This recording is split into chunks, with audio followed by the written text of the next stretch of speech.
Hello, YouTubers, friends, compatriots, bootlicker, shills, deaths, lasers, peasants, vassals, minions, meat sacks, my friends in Japan. Oh, I only have one. Hi, I'm a Useful Idiot. Welcome. And today let's go to Japan.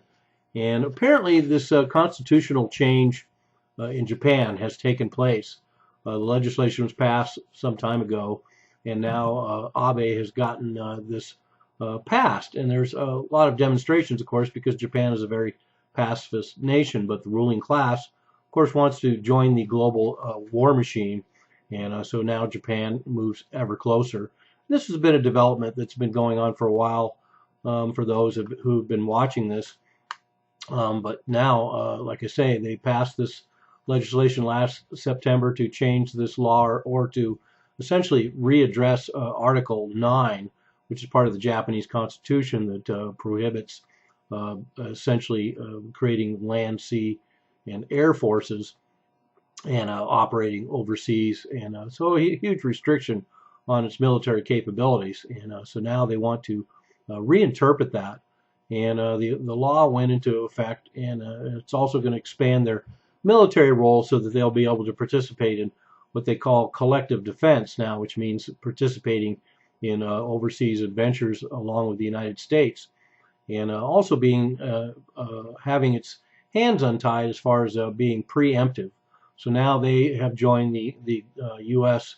Empire in the condoning of preemptive war and preemptive strikes. And that's very timely, of course, because of the things that have been going on in North Korea. So the idea that Japan could be involved in a preemptive strike is something I'm sure the U.S. Empire and U.S. military likes a lot. And but one of the big parts about this, too, is that now selling military hardware and cooperating with other members of the empire in developing military hardware will now be a lot more easy to do. And that's also been part of the process all along. In 2014, they relaxed their arms export ban, which wasn't completely law. It was just kind of protocol.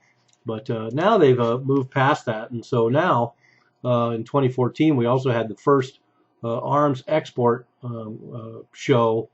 And no, actually, that was in May 2015. May 2015 with Japan's first global arms fair, and they surprised everyone because of the amount of hardware that's being developed in Japan now. I was rather surprised myself. And the major Japanese corporations there, like Mitsubishi, Kawasaki, Hitachi, and Toshiba, are all known around the world for all sorts of products, but they are also the main arms manufacturers in Japan. So how cozy is that? The same companies that develop all their technology and work so closely with the government also are arms manufacturers. So pretty nice. And they actually develop world-class submarines, amphibious assault vehicles, battle tanks, jet planes, missiles, and destroyers. So we're talking about some serious hardware here. And so anyway, when they had their first arms fair in 2015, it was quite a surprise to everyone. And they're already in the running now for selling Australia attack submarines. And they're also in negotiations with India to sell them 15 amphibious war aircraft as well. And one of the reasons why, oh, and also in October 2015, they created a new agency between the government and the military that's going to run their new arms industry and address this new shift in Japan, already funded with $16 billion, and they can certainly afford it. That actually brings up one of the things that's interesting, because there are presidential candidates now that are re-examining the U.S. Military relationship with Japan.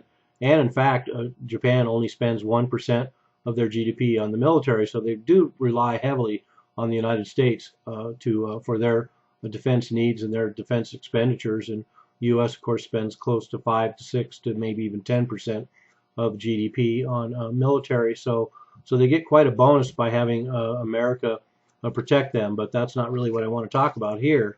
And let's also remember that Japan's military is quite large, and it's very easily expanded. And one article points out that Japan actually has more ships, military ships, than France, has a larger army than Germany, and has more military jets than the UK, one of the largest militaries in the world. And so the fact is, of course, they're not battle hardened like many in the world can claim, but still a very large, technologically advanced military by any standards. Not to mention the fact that there's some discussion. I've done a video myself about the clandestine nuclear weapons program, or certainly the ability to assemble nuclear weapons very quickly should they need them. But I think one of the two things I found interesting in quotes researching this a little bit was finding out that there was a leaked memo in the 1980s where Japanese defense contractors said that if the export ban had ended, that they would, quote, capture 45% of the global tank and armor vehicle market, 40% of military electronic sales, and 60% of naval ship construction, unquote. So that's a pretty large incentive for the country, especially the ruling class and the military industrial complex that they have in Japan. That's quite the incentive to want to get this export ban ended, and not only that, to start building up Japan's military, as well as selling their very formidable weapons all over the world. So quite a threat actually to the U.S. arms market, although I'm sure they would cooperate heavily. And the U.S. stands to gain a major partner in its global empire, and so certainly the trade-off is worth it. And one of the other quotes I found interesting was them discussing the industry insiders, military-industrial complex in Japan, talking about a serious problem, and that is that, quote, Japan doesn't fight wars, so there's no feedback on their weapon systems, unquote. So I thought that was fairly telling, because it's certainly very pragmatic, but it also spells out the fact that a lot of these military companies that are run by ex-military officers often have a huge effect on foreign policy and these kind of decisions, and they're very pragmatic and very upfront about the fact that they love having the ability to test these weapons, and that testing weapons and killing people around the globe is good for business and is a great sales pitch. And so I found that rather telling.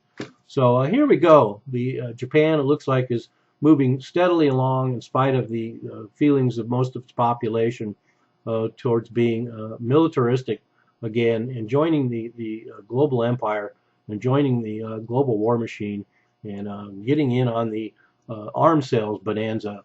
I'm a useful idiot. Don't you be one too. Sayonara.